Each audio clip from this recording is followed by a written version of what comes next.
about the rules of when you're up material, why is it good to trade pieces? And when you're down material, why is it good to trade pawns?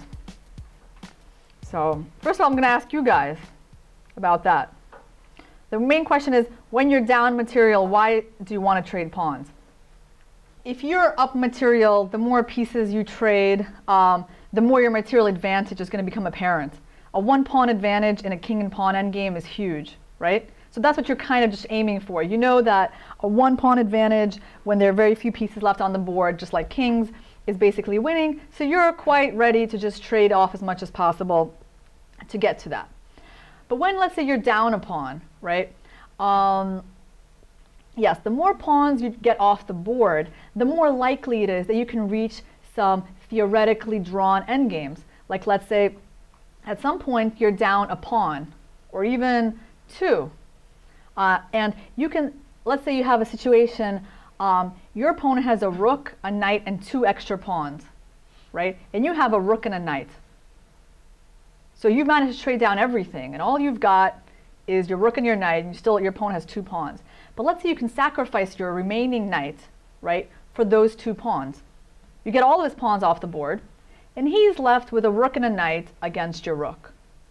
Well, unfortunately for him, that's a draw, right? So yes, he's got that piece advantage, but because there are no pawns left on the board, you know, you've swam your way to a theoretically drawn position.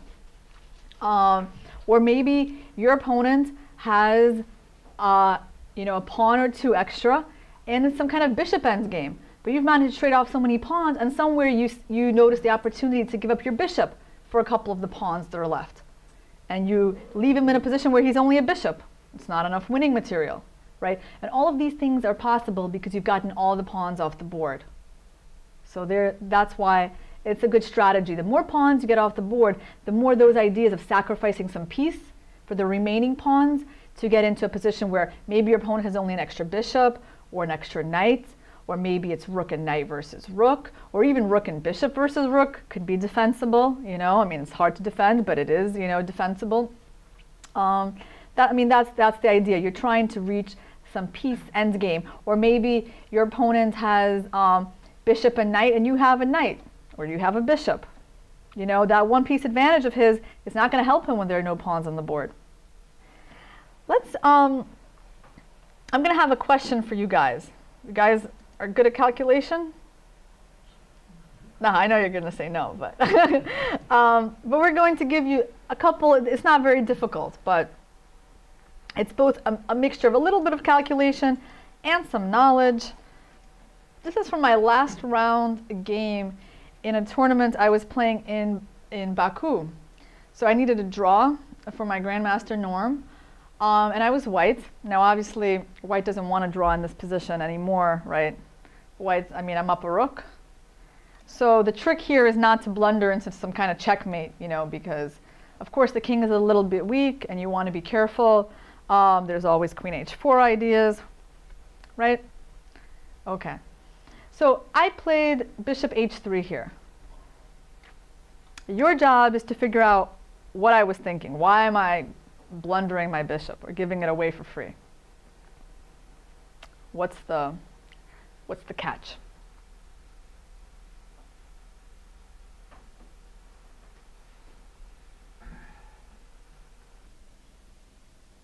So all the people who saw this in my article don't need to answer this question. I will have other questions for you. Yeah. Step by step. Yes. I'm looking for my wonderful database. Where is it? But I actually solved it, Irina. You did solve it in the article. But it was cute, right? Very. I mean, I haven't, like, I have to say, like, when I played this move, bishop h3, you know, my friend Emil, you know, he was watching the game, and, you know, I made eye contact with him, and, you know, I could tell he was pleased when he saw the idea, because it's not, like, absolutely obvious, you know, to, like, a bystander, you know, but when he saw, again, it's obviously a surprising move, because, you know, white does not have to give up their bishop. You know, there are lots of other moves, and so when you see this move, it looks so unusual, and then when you see the idea, it's kind of like, oh, wow, you know, that's kind of nice. So I could tell that he appreciated it when I played it. And it basically ended, Well, Well, it's like the concept that when you're up material, you want to trade pieces. Right? That's true. You're up a lot of material and you trade a lot. You can basically give away everything to get something very basic that you know is winning. So what about you guys on the side of the room that don't read my articles? I read it. Yes. G takes H3, rook takes at E3, queen G1, and rook B1. All right, very good. So the thing is, I'm giving up like all my extra material just to navigate my way to a king and pawn endgame that I know is going to be winning. So first, we take. Black has no real choice unless they want to be down a rook with no compensation. And this queen trade is the point. If I didn't have the move queen G1, this would all be like completely pointless. I would never, give up my bishop and then my rook for this. So the point is that I force this queen trade, and because I have an outside passed pawn, I win the game.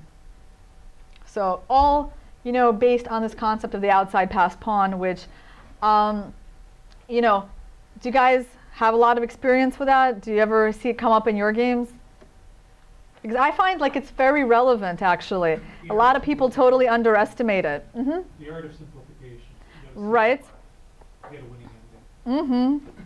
So, of course, white's king comes up and takes this pawn, and the b pawn decides the game. So, and if black did not take the bishop, well, one of the points of this move is that actually I just want to take the pawn and deflect the queen from the e3 bishop, and then just, it's a nice pawn to take.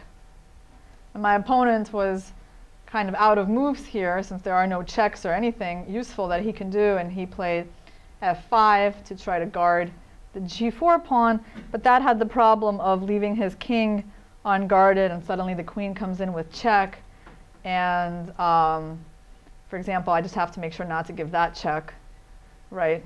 So, but this check is good enough, and I win the bishop, and then there are no more checks, and the white's up a lot of material, so he resigned after this one. So I was pleased, at this kind of, it was like an aesthetically pleasing solution to try to take your material advantages, just minimalize it to get into a winning king and pawn endgame. It is black to move in this position, guys.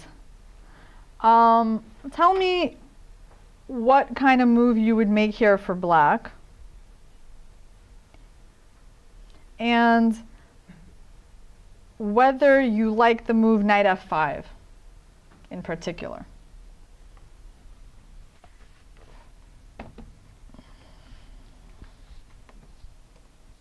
There's actually two ways to get this result, right? To get what result? I mean, you can do this by knowledge of strategy or by calculation, right? Right. Well, to do what? To answer the question of whether knight f5 is a good move? Yeah. So what do you think? Well, I'm going to put my foot in my mouth. Well, then, at least pick one of those methods to come up with an answer. Whether it's calculation or strategy. That's the one move on the board you want to avoid. You think it's the one move you want to avoid? Yeah. But see, that's putting my foot in my mouth. Why do you think it is something you want to avoid? What's the general idea that makes you say that? Because maybe this is what you want to do, but then you've reduced it to counting kings. Right. So you've got to count how it works out. You've got to do the count. And, obviously, maybe white's a little bit concerned. The way white can lose this position. Of course, this pawn is so advanced. If they ever lose this pawn, they're going to lose the game, right? So there is, something for them, I guess, to be worried about. If they do absolutely, they play absolutely terribly, then there are chances for them to lose this game. And maybe they were probably concerned after king f6 that the king is not going anywhere, like king e4, right? And their king is not, it's kind of stuck. And if their knight moves, then king d5 is possible. So, in a rapid game, you can obviously, hallucinate a lot of things. Actually, I think the best move would have been this move. And this kind of works tactically because you're not letting the king come in right away because it loses the bishop. So you've got to sort of notice that. Otherwise, you don't want to play knight d5. It only looks like it just helps the king advance, right? If your idea was like to go here, then you know, you can see why black would still be a little bit concerned here. You know, the bishop and the king, they seem stronger than this knights, and I guess the king could still come here. But, you know, black's a little bit worried. The knight is quite not very good at fighting side pawns, right? And this pawn is very far advanced. So I can see why black was a little bit concerned here and kind of immediately went for this sort of, you know, try to get this counterplay against the h4 pawn. So black was definitely not in the mood to win this game, right? Because if you play knight f5, you're obviously not trying to win, right? But you're trying to draw. Now the question is, are you drawing or not? Well, it's opposition, right? So that's why you say you gotta do the count. Let's do the count, guys, because that's very important. If, you know, king and pawn endgames is the one thing where you have to be very precise. It's not, general principles are helpful, right? But you also want to be able to see exactly move by move what's happening. If you get one move wrong, you know, the game just, you know, runs away from you. So let's get a little bit of practice with that.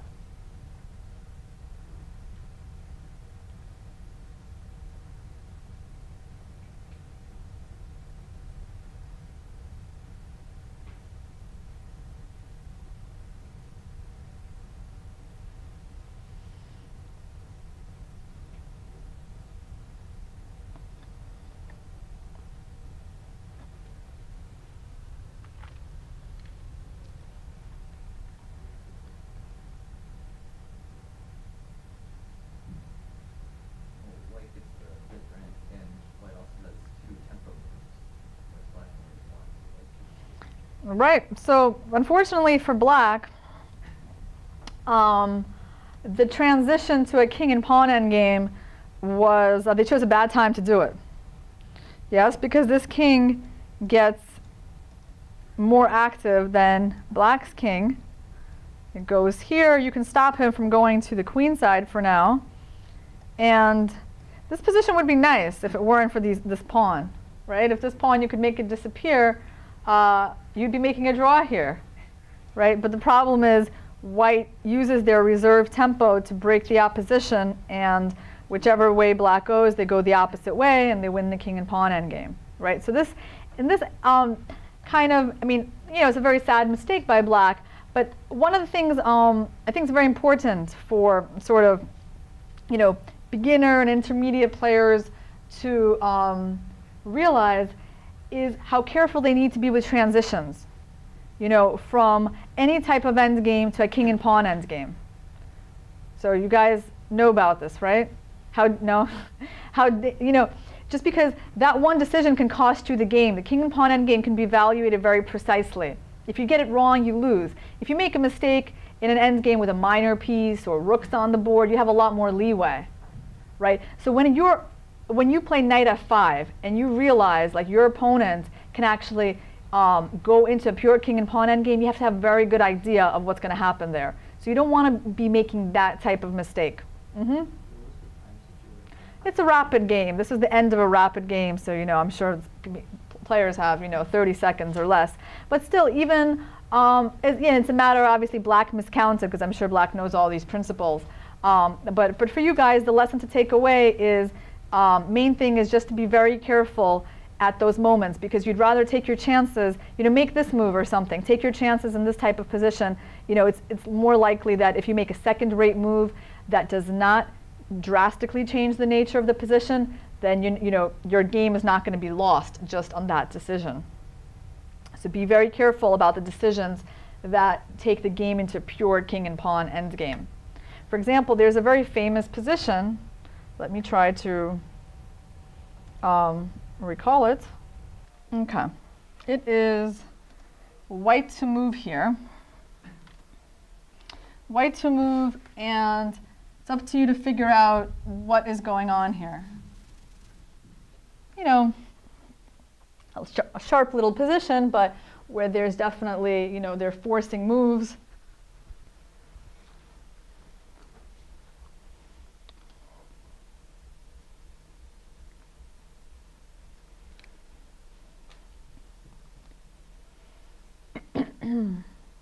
Yes.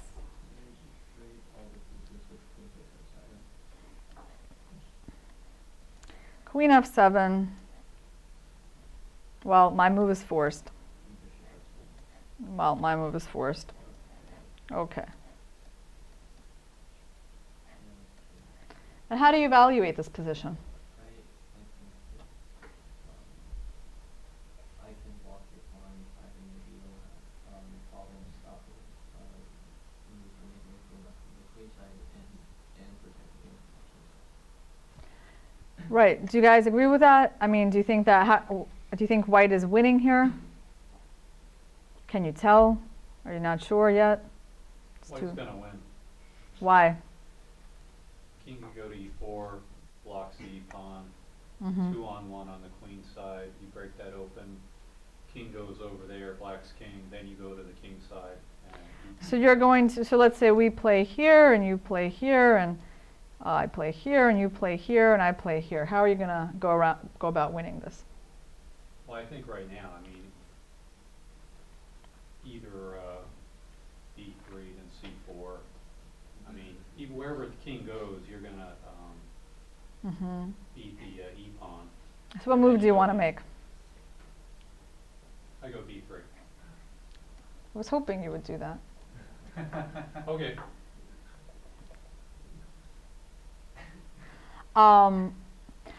You might still win, but I was hoping you would make this move because it's actually such an instructive mistake. That's why I said. Yes, exactly, yeah. No, really, it is. It's, people get this wrong all the time, and it's so sad. They have this winning position, and then they push the wrong pawn. You always, you know, it's a matter of technique.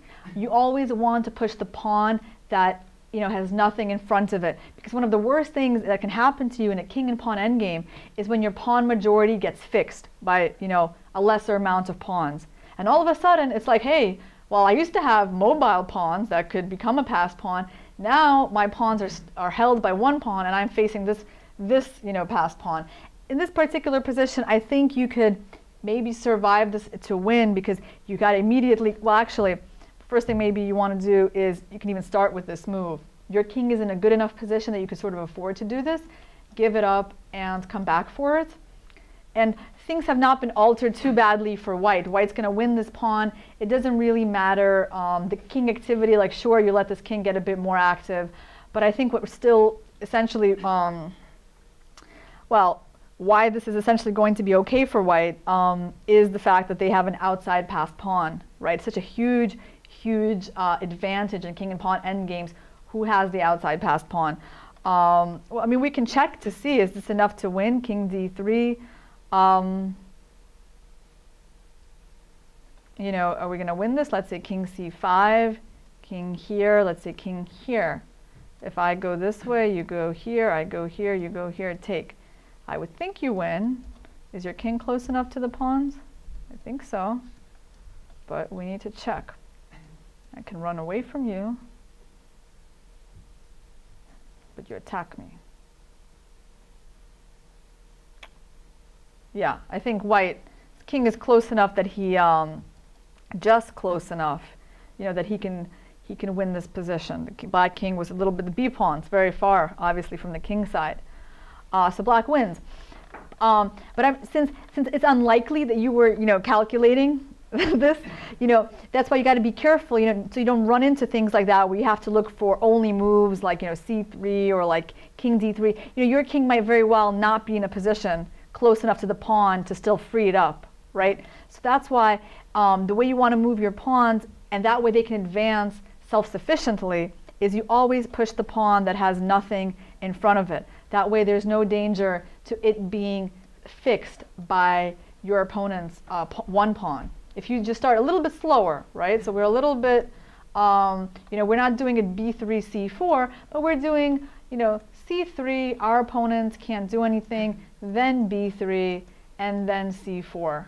So just be careful about how you advance your pawns, because one of those things, traps you don't want to fall into, is getting your pawn majority fixed in a king and pawn endgame.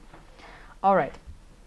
So since we have some advanced players here, I'm going to show you guys a couple of games very quickly. we're going to just start off that contains some very important ideas. So this is not an endgame lesson, but it's more like a lesson in psychology. So I'm going to try to share this based on 2 examples. And this was part of a lesson, of a lecture that I prepared on the theme of the initiative. I had like lots of examples, but we're going to distill it into 2 examples. You know, ideally, you don't put yourself into any camp, right? You try to be versatile. So just as much, you know, you might be inclined to play one style rather than another, but to, you know, really become a good player, you have to be versatile. And, you know, someone who's actually a very good example of this is Kramnik. So you guys, you know, we have a lot of people here who've been playing for a long time, so you probably remember, you know, the Kramnik of like, you know, 1998 or 2000 when he played Kasparov in the match, right? You know, everyone thought, I mean, there was Kramnik and there was Kasparov, these 2 players with opposing styles. I mean, you knew Kasparov was like the active player, the guy who's very good with the initiative, and Kramnik obviously didn't get into any confrontations with him in their match of that nature. You know, he really tried to keep it technical, win some better end games, defend the Berlin Wall, and so on. And so Kramnik, you know, was kind of associated with that style for a long time, like more of a technical player, right?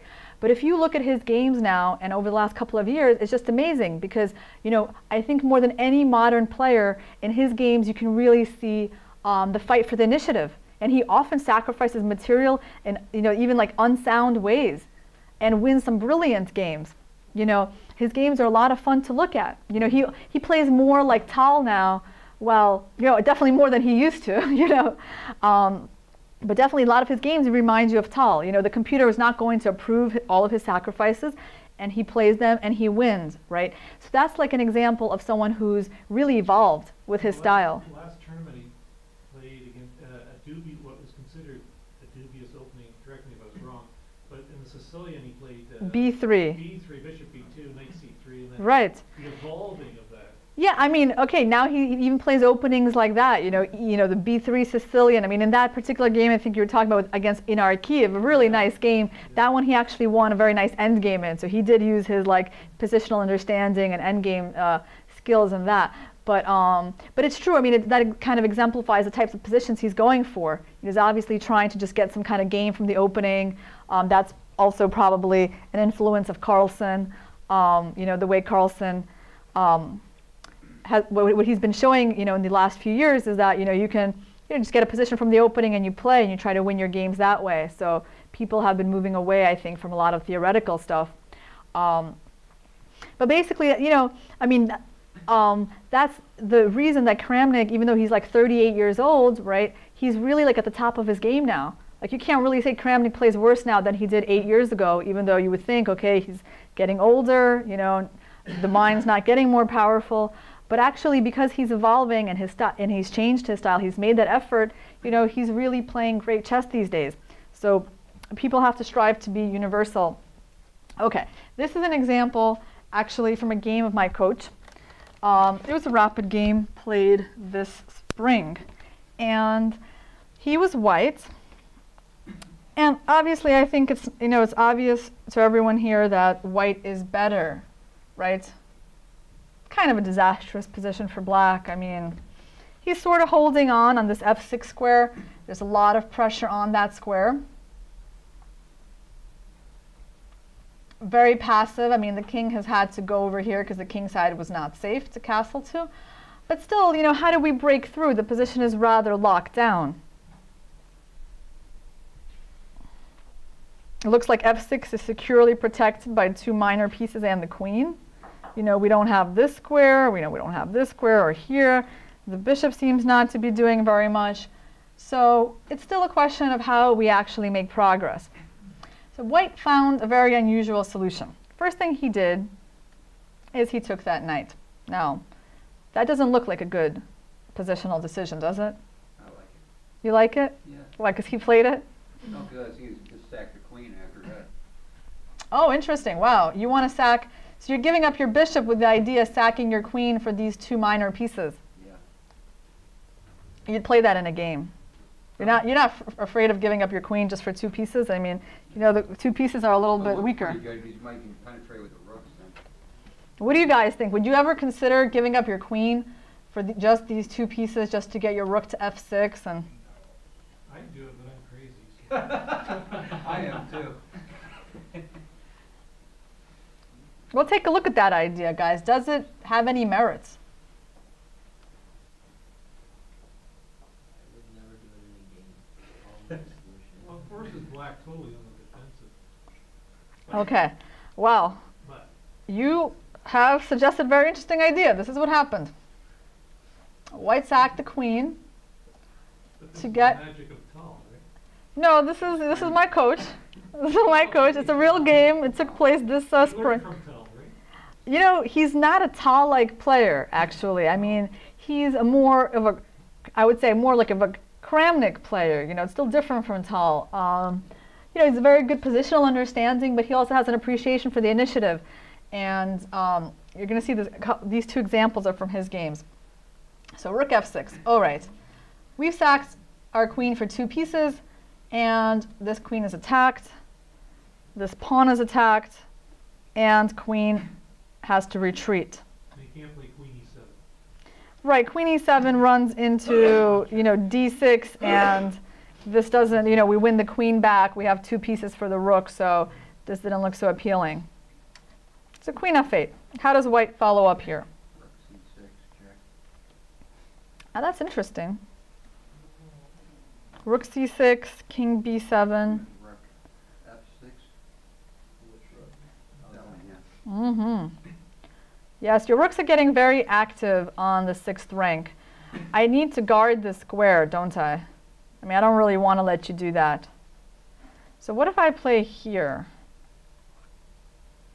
What if I control the b6 square? Rook b6. Well, you don't want to do that because I'm going to give up my queen for both of your rooks, right? Rook And- d6. oh, rook d6. Mm-hmm. D6. This rook, right? Ah, that's strong. Oh, I think I ran into a problem here. Oh, kind of. Wait, I might get lucky. Oh, maybe I have this square. I'm kind of on my last, you know, legs here. Because, I mean, obviously you want to make that move, right? I'm almost getting We mated. can take the rooks, they're protected. Yeah, you can't, couldn't take the rook. Unfortunately, I don't think you can do this because I don't think any discovered attacks you have here What are about that rook dangerous. e7 price with a threat? Rook c7, right? This one? No, rook e7, I thought. Oh, rook e7. You want to play, Rook c8 mate. okay, thank you for explaining that. Yes, you're very tricky. Unfortunately, this is not mate because knights move backwards. Knights are great. Yes, look at that defender. Gosh. Oh. But you have rook h8. I do. I'm going to bring all my strong pieces back. It's kind of funny how black is like, you know, squirming here with his queen and rooks and only against these pieces. But, I mean, it's obviously it's not so easy to win, you know, when you're down that much material. But that's interesting. But from a point of strategy, Yeah. maximize all your pieces. Yes, well, so what happened is white actually Yeah, played this yeah, move. yeah. So he added the d pawn into the game. And the knight's going to jump in. And the knight, right? Yeah. So he did maximize his pieces. And the pawn can go to d7 with your idea of play on the 6th rank. So, you know, you're actually going to carry out that idea, but you've got a lot more, you know, to support it. Yeah. Now is kind of a key moment. What should black play? I'll show you the game, and then we'll come back to this moment. Black played rook d8. That's the only move. Yeah, he's attacking this pawn. White pushes it forward. Now he probably should have played king a7, kind of a prophylaxis against rook b6. Yeah, black is not feeling so happy here. But instead he played this move. What did white play here, guys?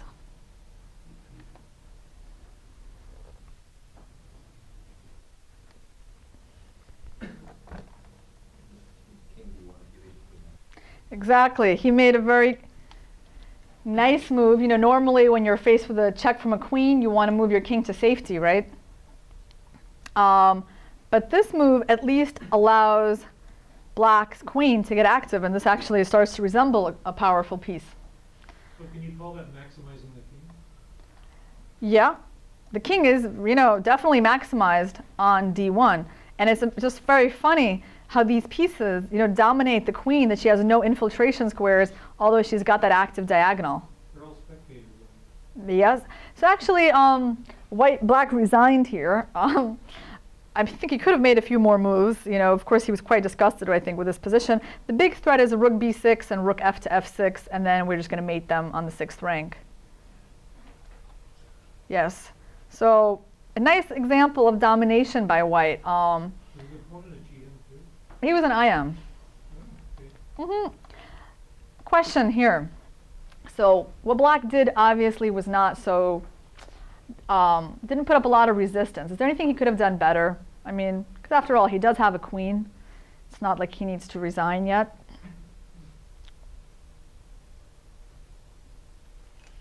Think about what white's next move is going to be.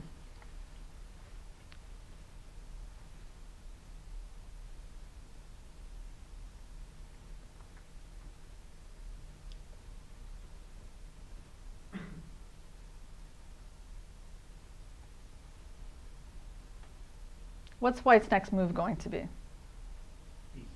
D7, right? D7, rook b6. If you don't activate any of your pieces, which is what black, you know, didn't manage to do in this game, you're going to lose. Can you do something to activate your pieces? Can you, I mean, can you try, who can you try to activate? Well, not this rook, right?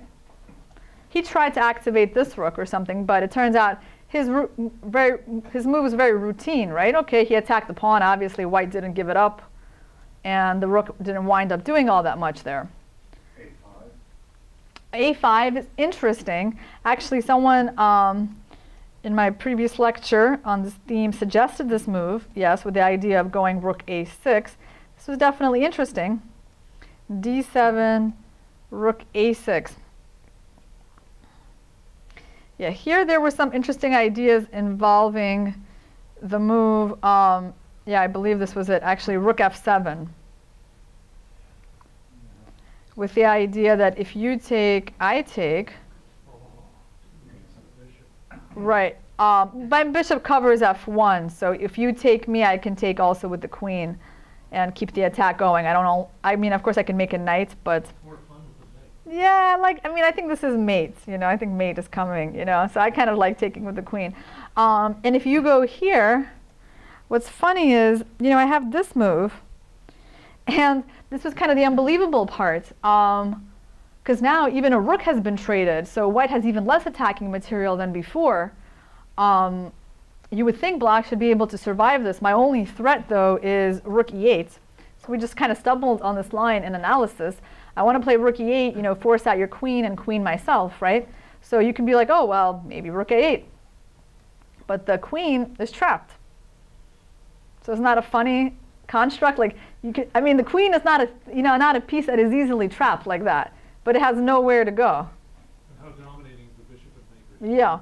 I mean, it's just, you know, something we found in analysis. You know, I don't know how 100% accurate it is, but it seems like it makes some sense. In this position, actually, the queen just has nowhere to go, and you cannot both simultaneously guard d8 and, you know, try to save the queen. Like, you can either do one or the other. Actually, this move, I'm thinking, is I do that, and you do that. And because you have a threat of mate, wow. But now I can make a knight. And I have a feeling like we have a lot of pieces there. I mean, we should be able to do something, although I don't know, your rook covers the 6th rank. Has to be, right? I mean, I almost am tempted to make this move too. I wish I could make this move, but then you have a couple of different ways of trying to stop me from queening. Of course, like knight check and then king a7 scores. Right, and then what? And then rook e7, right? And then king b8, and then rook b7, king a8 and knight c7, you have to give up your queen. Yes, yeah, the knight seems like it wins. You're right. Can we just calculate that a little bit? So, you know, that's just one line. Kind of shows that maybe a5 and rook a6 is an interesting idea for black, but you know, white seems to have a lot of tactical resources there also.